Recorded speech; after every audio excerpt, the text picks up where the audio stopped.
Namaste everyone and welcome to Reinventing Studies. Today we are going to cover this topic, Rise of Nationalism in Europe, and this is the first chapter of your history book of class 10th. अब इस chapter में आप देखेंगे basically 5 nation states की study करेंगे हम. That comprises of actually not 5, it's 6 studies करेंगे. France, UK, Greece, Poland, Germany and Italy. ठीक है, इन 6 स्टेट्स की हम स्टडी करेंगे. देखेंगे इनकी रेवोल्यूशनरी हिस्ट्री क्या थी, क्यों इन देशों में इतने रेवोल्यूशंस हुए और रीज़न क्या था और हुआ क्या था. ठीक है, रीज़न क्या था, हुआ क्या था, ये भी पढ़ेंगे. सबसे पहले तो इस चैप्टर में जो चीज़ आती है वो है एक painting. This chapter starts with a painting. A painting made by Frederic Sorrieu in 1848. Now आपने 9th में हिस्ट्री पढ़ी है and I would like to ask you a question. This is your homework, you need to answer in the comment section. What in the French Revolution happened in 1848? 1848 में French revolution में क्या हुआ था? Just a hint, एक battle हुई थी. कौन सी battle हुई थी वो आपको लिखना है. ठीक है, it's really simple. Next is France. अब हम सबसे पहले इसमें जो पेंटिंग है ये एक फ्रेंच आर्टिस्ट ने बनाई है और ये 1848 में बनाई है. अब इस पेंटिंग में है क्या?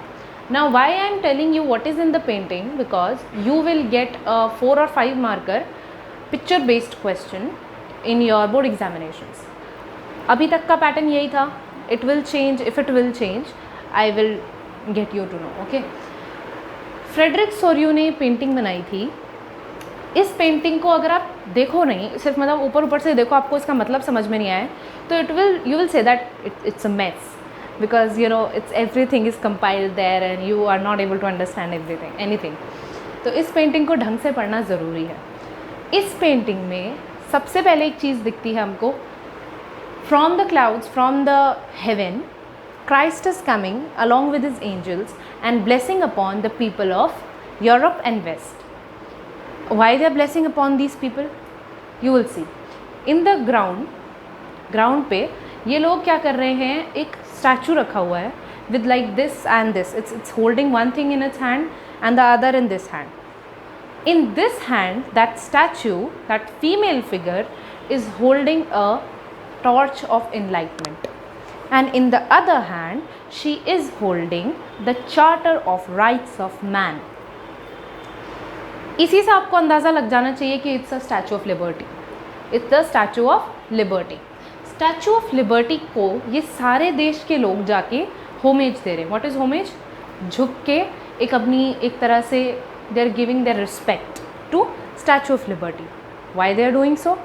You can see in the line there are men, there are women, there are whites, there are blacks, there are people of all classes, even farmers and Lord's.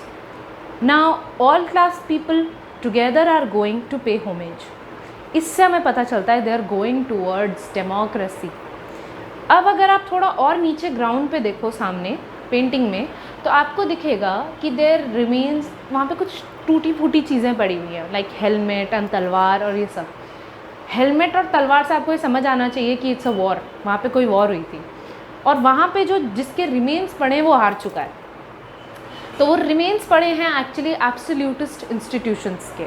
What are absolutist institutions?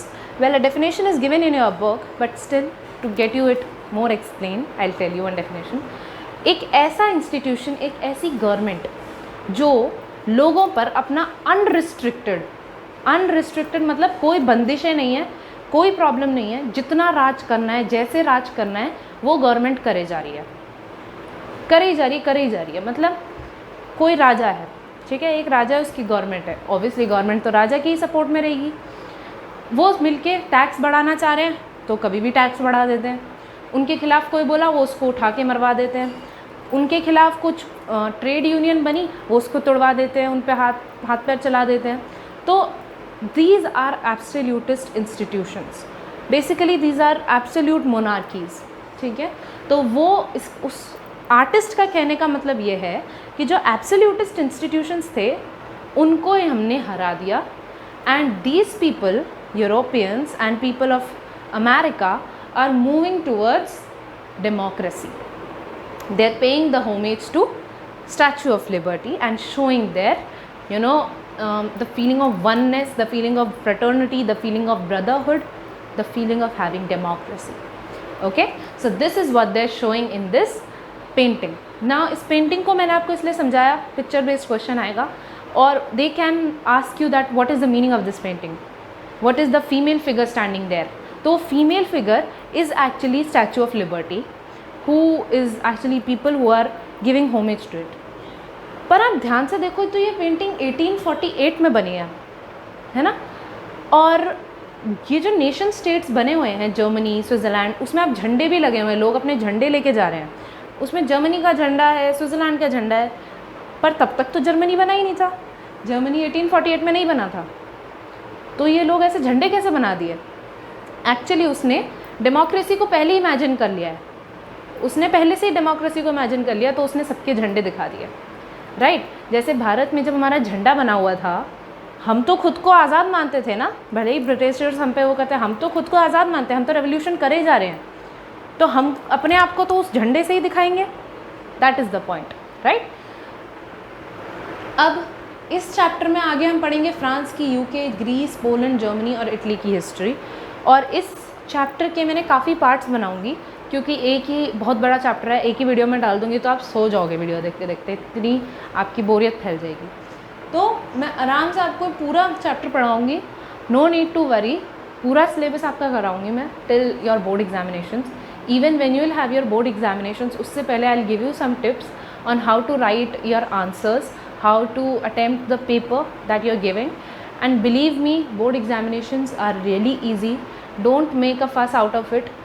बहुत easy होती हैं, बहुत आराम से हो जाएंगी if you go prepared. Okay. And this is a new channel, so if you would subscribe it would be a really big help. So do consider subscribing, share it with your friends because everyone needs help at this time. And comment section is always open, and if you think so then like the videos. And dekho, I know that this is a very new channel and there are many professionals there standing with me in the competition of these videos. So but still in this lockdown period, if I can help anyone, I can like transfer my help to any person who needs help, who needs a explanation in this form, in the flowchart form, then it is like a really good deed for me. So आप इस videos को share कीजिए अपने friends के साथ, because इस lockdown time में आप ऑनलाइन वीडियोस के अलावा किसी चीज़ से पढ़ नहीं रहे हैं. तो इसको अपने दोस्तों को शेयर कीजिए, फ्रेंड्स में शेयर कीजिए. और stay safe, stay happy, and do not forget to love yourself. Thank you so much.